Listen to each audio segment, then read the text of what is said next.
Айбек мырза, Ош базары сыртқа чыгат деп айттыңыз да баяндамаңызда. Орто Сай, Аламүйдүн базарлары дагы чыга албанды? Жоқ, азыр bizde сөз Ош базар, анан Баткен базары, Сары Өзөн базары боюнча болуп атат. Биздин биринчи этапта болгон иш аракетибиз ошол болот да. Келечекте Орто Сай менен Аламүйдүн базары кандай болот анда?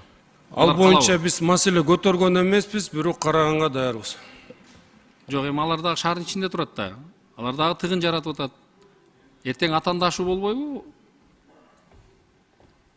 Биз карап көрөлү, себептен да мен да бир жолу айтып атам, биздин алып барып аткан иш аракетибиздин алкагында бул болгону Ош базары, Баткен базары, Сары Өзөн базары каралганда, анан эгер биз эми салынгандан кийин мүмкүнчүлүгүн да карайбыз да. Себептен да Орто Сай башка базарларда дагы биздин Бишкек шаарынын тургундарынын күнүмдүк жашоо тирчилиги да мындай продукт алгандагы мындай ыңгайлуу болуп атат да, аны да карайбыз. Эми аны тартипке Айбек мырза, мен жылдырганга мен каршымын. Бардыгына элечи, Ош базарына деле бардыгына. Мен сурап атам да, ошо атаандаштык болбойбу деп атам.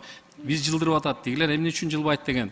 Эми Ош базарындагы сатып алган көптөгөн, билесиз, биздин өзүнүн эле жарандар сатып алган ал жерде. Бир эле ал жердин бир эле мындай ээси эмес, анын көптөгөн, жүздөгөн жарандарыбыздыкы да ал. Айбек Алтынбекович, биз эске алайлык, бирок ал эки башка локацияда турган базарлар да. Эми биз алар бир локацияда турган базарлардын эмесин карап атабыз да, чыгаруу маселесин. Бирок эми мен мындай андай болбойт деген ойдом, себептен да биздин ошол ишкерлер деле көчсө, аяка деле ыңгайлуу шарт түзүлөт аларга үчүн ишин алып барганга. Анан эмнеге атаандаштык болот мен билбейм, бирок алар Ош базары көчсө, ыңгайлуу шарт түзүлсө, өзүнүн мындай ишмерлигин жүргүзөт деген ойдомун. Түшүнүктүү. Айбек мырза, анда мен жогорудагы айткан 2-3 маселени эске алсаңыз, аткаруу жагын карап, чечимге бир киргизип, анан кийин бир дагы уж бир биз сиз берге келип айтпасаңыз дагы биз ошол жердеги аткарылган жумушту жана Бишкек шаарынын жашоочулары ошону көрсөк.